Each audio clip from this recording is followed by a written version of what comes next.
Howdy folks, nous sommes à 5 jours de l'élection. Eh bien, est-ce qu'on peut déjà pressentir un petit peu ce qui se passe au niveau de la fraude électorale? Est-ce qu'il y en a? Est-ce qu'il y a des gens qui ont été arrêtés? Est-ce qu'il y a de quoi être optimiste, pessimiste? Qu'en pense Donald Trump? Je vais vous parler de tout ça. On va également faire le tour un peu d'Internet. Je vais vous montrer quelques fake news, mais déjà, je souhaite vous rappeler que le mardi prochain, le 5 novembre, le jour de l'élection, je serai en live avec Le Guise et Baptiste Marchais à partir de 21h heure française. Je serai en live avec eux en personne. Nous avons loué un studio professionnel à Dallas. On aura également des invités. Le Doc, Le Braque, Julien Rochdy, Nicolas Conquer, Gérald Olivier, Jean Carillo, plein d'autres invités, donc ne ratez pas ce rendez-vous 21h heure française, ce sera sur ma chaîne YouTube le mardi 5 novembre. Mais bon, élection présidentielle, à quoi ça sert si ça triche dans tous les sens? Bon, déjà je voudrais répondre à ce point-là parce que ça m'agace énormément dans les commentaires pour me dire « Oui, mais de toute façon, les démocrates vont tricher, donc Kamala Harris va gagner, c'est 100% sûr. » Ah ouais, c'est 100% sûr?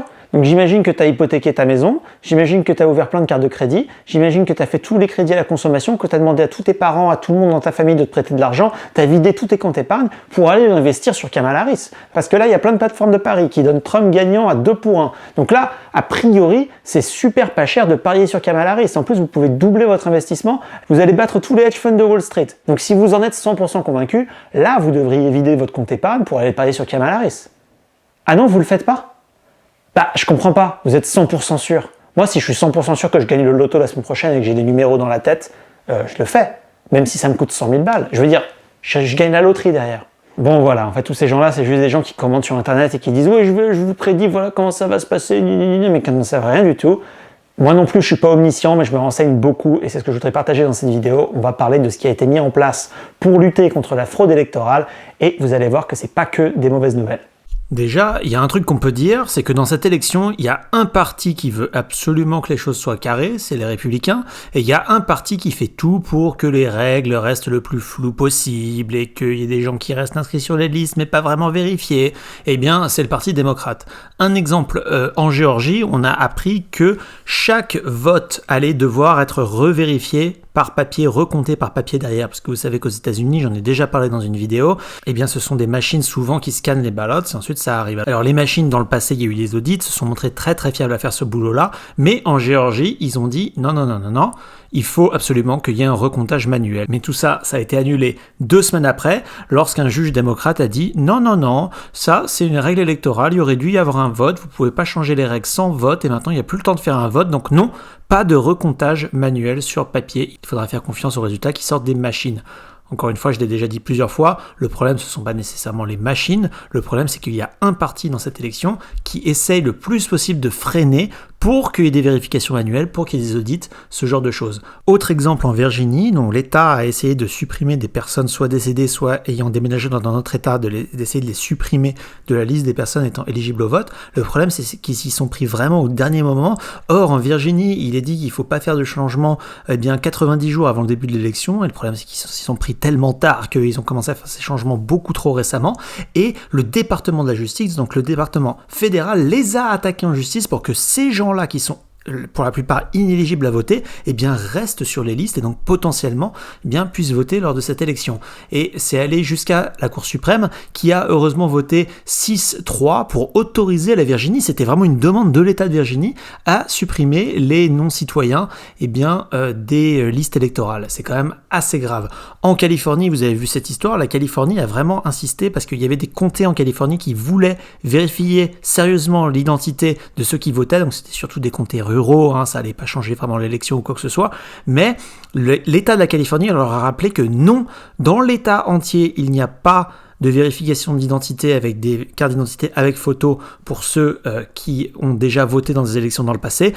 Donc même si vous, à l'échelle du comté, vous voulez être plus strict sur les vérifications, eh bien vous n'avez pas le droit du tout. La Californie, évidemment, est un État solidement démocrate. Bon, il y a quand même de bonnes nouvelles, notamment le camp républicain qui a annoncé vouloir recruter plus de 100 000 assesseurs pour aller vérifier les élections, donc vraiment dans tous les bureaux de vote, et qui a annoncé il y a quelques semaines en avoir recruté 200 000, donc 2 fois l'objectif, et plus de 5 000 avocats qui se tiendraient disponibles ensuite pour faire le travail juridique nécessaire en cas de besoin.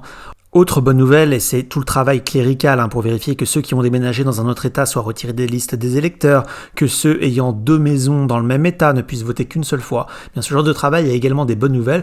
Par exemple, en Alabama, il y a 3000 immigrés illégaux qui ont été rajoutés par erreur sur les listes électorales qui ont été supprimées. Au Texas, c'était 6500, c'est un état beaucoup plus grand. Il y avait également 6000 criminels qui ont perdu leur droit de vote qui étaient quand même sur les listes. 457 000 personnes décédées étaient sur la liste. Il y avait des gens qui ont déménagé, 134 000. Et 19 000 personnes qui ont indiqué vouloir eux-mêmes se supprimer des listes électorales, ne pas vouloir avoir le droit de voter lors de cette élection. Donc là, l'État du Texas, encore une fois, a fait un bon travail pour vérifier qu'au niveau clérical, tout se passe bien. Mais c'est pas les seuls, Dans l'Oklahoma, 97 000 personnes décédées ont été retirées, 15 000 électeurs ont été trouvés en double dans les listes et ont été supprimés, 143 000 personnes ont déménagé de l'État et ont donc été supprimées des listes, et 5 600 criminels. Et là, je vais pas vous faire toute la liste parce qu'il y a 50 États en tout, évidemment. Tout le monde a fait un petit peu son travail, certains plus sérieusement que d'autres, mais il y a quand même de très bonnes nouvelles de ce côté-là. Il y a également des nouvelles un peu plus anecdotiques. Par exemple, la Géorgie a obligé que dans chaque bureau de vote, il y ait bien des pancartes qui indiquent « Attention, vous devez être citoyen pour voter », ce qui semble être un peu la base. Mais bon, c'est quand même bien de voir, il y a eu des sondages qui étaient sortis, il y a beaucoup d'immigrés illégaux qui ne savent pas qu'ils n'ont pas le droit de voter. Donc ça, c'est un peu dingue. Mais bon, en tout cas, en Géorgie, il y aura des pancartes.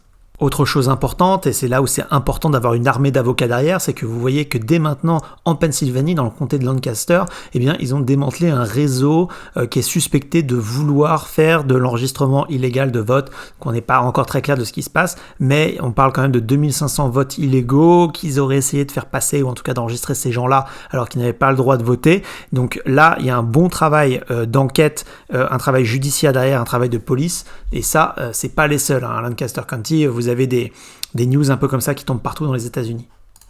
Autre point important, c'est que vous savez qu'il y a du vote par correspondance aux États-Unis, et il y a certains États qui ont dit que si vous votez par correspondance, alors l'élection est le mardi, mais que si vous envoyez votre courrier le lundi et qu'il arrive, je sais pas moi, mercredi, jeudi ou vendredi, ces États-là ont dit qu'il serait quand même compté. Donc en fait, ils dépouillent même après le 5 novembre.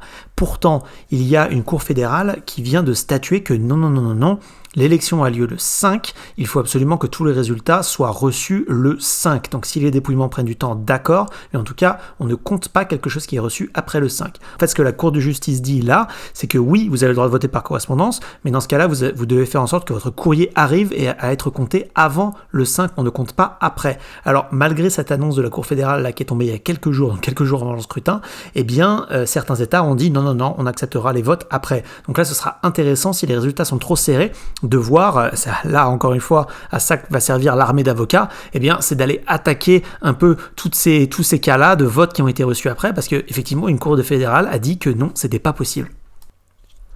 Autre bonne nouvelle pour ceux qui veulent que les élections se passent correctement, il y a des républicains, encore eux, je vous le dis ici, il y a vraiment que un des deux partis qui veut vraiment que l'élection se passe correctement et que ce soit carré, mais bon, il y a des républicains qui s'organisent pour surveiller et pour placer des caméras devant les lieux de dépôt de ballots. Donc vous savez, si vous votez par correspondance, vous pouvez soit l'envoyer par courrier avec un timbre, tout ça, soit vous le déposez dans des urnes publiques. Et ces urnes publiques, actuellement, elles sont surveillées par des groupes de républicains pour vérifier que personne n'essaye, je sais pas moi, de rentrer dedans ou de déposer, je sais pas moi, 500 ballots au même moment. Donc c'est important de voir qu'il y a cette vigilance citoyenne qui se met en place. Encore une fois, ça vient d'un seul des deux partis. Bon, vous voyez qu'il y a de quoi être optimiste. En tout cas, Donald Trump, lui, il n'est pas pessimiste. D'ailleurs, il a abordé le sujet dans son interview avec Joe Rogan, et on va en reparler un petit peu après. Mais déjà, faisons un petit peu le tour des fake news qui m'agacent sur le sujet.